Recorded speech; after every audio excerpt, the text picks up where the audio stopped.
सूर्य को लगता है कि उससे अधिक तेजस्वी और प्रकाशवान और कोई नहीं है, तो उसका ये अभिमान तोड़ने के लिए मेघ आ जाते हैं।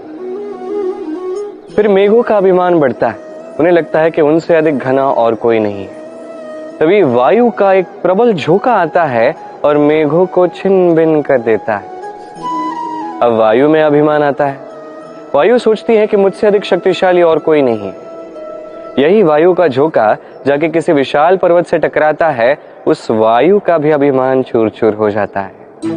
पर्वत सोचता है कि मुझसे अधिक स्थिर और शक्तिशाली और कोई नहीं, तो धरा भूकंप ला देती है और वो विशाल पर्वत चूर चूर हो जाता है। उसका भी अभिमान टूट जाता है। अब धरा में अभिमान आता है। धरा कहती है कि सब कुछ मुझ पे टिका हुआ है, मुझसे अधिक शक्तिशाली कोई नहीं। एक छोटा सा मूषक आता है, धरा में बिल बनाता है, भीतर घुस जाता है। धरा का भी अभिमान टूट जाता है।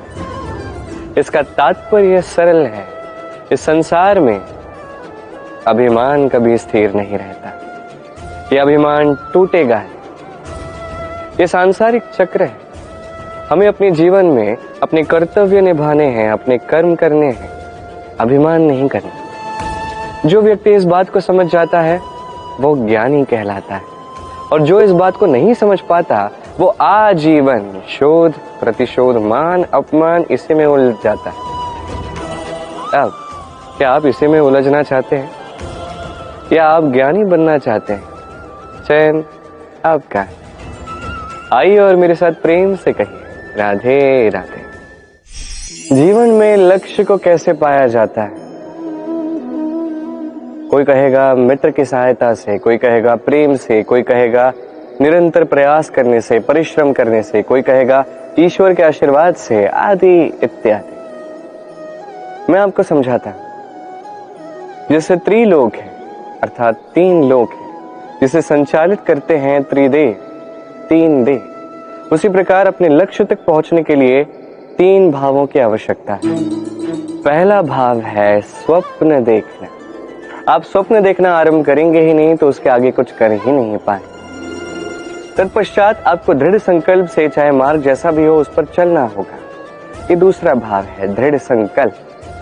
और तीसरा भाव है इस लक्ष्य को पाने की यात्रा को पूर्ण करने के लिए प्रतिबद्ध होना। तो यदि आप स्वप्न देख सकते हैं, दृढ़ संकल्प से मार्ग चाहे जितना भी कठिन क्यों ना हो उस पर चल सकते हैं, और उस लक्ष्य को पाने की यात्रा को पूर्ण करने के लिए प्रतिबद्ध हो सकते हैं, तो आप निश्चित रूप से अपने लक्ष्य को पा सकते हैं। तो आप भी यही कीजिए और मेरे साथ प्रेम से कहिए राधे राधे। कहते हैं जीवन में कुछ भी प्रारंभ करने के लिए स्वप्न देखना आवश्यक है, और ये 100% सत्य भी है। परंतु कुछ लोग स्वप्न देखना आरंभ तो करते हैं, तत्पश्चात रुकते ही नहीं। स्वप्न देखते ही जाते हैं, सोचते ही जाते हैं, कर्म करते ही नहीं। ऐसे समय आपको स्वयं को जगाना होगा, स्वयं से कहना होगा कि अब उठ के कर्म करने का समय आ गया है। क्योंकि अब अत्यधिक विचार ही करते रहेंगे, स्वप्न ही देखते जाएंगे, तो उठ के कुछ कर ही नहीं पाएंगे। आप बस एक कार्य कीजिए, उठ के कर्म करना आरंभ कर दीजिए। तत्पश्चात धीरे धीरे सोचते हुए अपने कर्मों को दिशा भी दीजिए और उचित गति भी दीजिए, क्योंकि यही सफलता का मूल मंत्र है।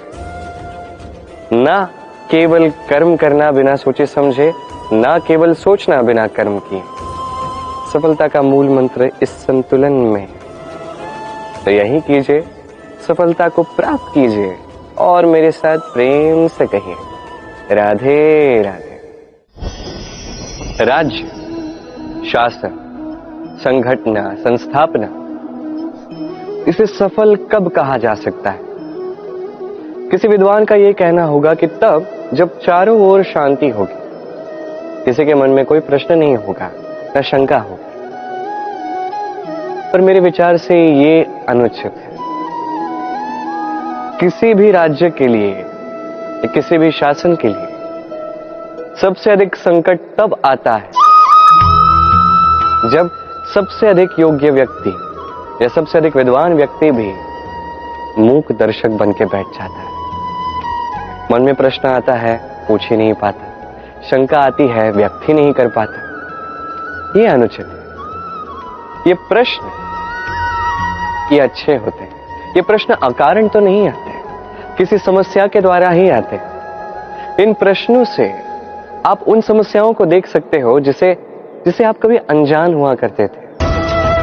और जितनी समस्याओं का आप निवारण करोगे, उतना आपका राज्य, आपका शासन और अधिक श्रेष्ठ बनेगा। ये प्रश्न, ये शंका, ये आपको समाधान के डगर तक अवश्य पहुंचाते हैं। इसलिए ना ये प्रश्न अनुचित है, ना शंका व्यक्त करना अनुचित है, ना वो व्यक्ति मूर्ख है जो प्रश्न पूछता है, शंका व्यक्त करता है। तो इन्हें कभी दूर मत कीजिए, इन्हें अपना मत रखने दीजिए। जब सभी का मत एक मत होगा, तब निश्चित रूप से कहा जा सकता है कि ये राज्य, ये शासन, ये संस्थापना सफलता के शिखर पर है। तो आइए और मेरे साथ प्रेम से कहिए, राधे राधे। प्रकृति, नियति कभी किसी के साथ पक्षपात नहीं करती, हर एक को जीवन देती है, समान अवसर देती है। निर्भर उस व्यक्ति की प्रकृति पर करता है कि वो उसका किस प्रकार लाभ उठाता है, उसके चयन पर निर्भर करता है, दृष्टिकोण पर निर्भर करता है, उस पर निर्भर करता है कि वो कितना सकारात्मक है, कितना नकारात्मक है। दो प्रकार के लोग होते हैं। कुछ ऐसे लोग होते हैं जो हर दुविधा में, हर कठिनाई में, हर विपदा में अवसर निकाल लेते हैं, और कुछ ऐसे लोग होते हैं जो हर अवसर में कहीं ना कहीं से कठिनाई ढूंढ निकाल लेते हैं। अब आप क्या चाहते हैं? आप अवसर चाहते हैं, आपको अवसर मिलेंगे। आप कठिनाइयां चाहते हैं, कठिनाइयां तो आपको भर भर के मिलेंगी। चयन आपका है, आप कितने सकारात्मक रहना चाहते हो, कितने नकारात्मक रहना चाहते हैं। सकारात्मक रहिए, जीवन में सब कुछ संभव। आइए और मेरे साथ प्रेम से कहिए, राधे राधे।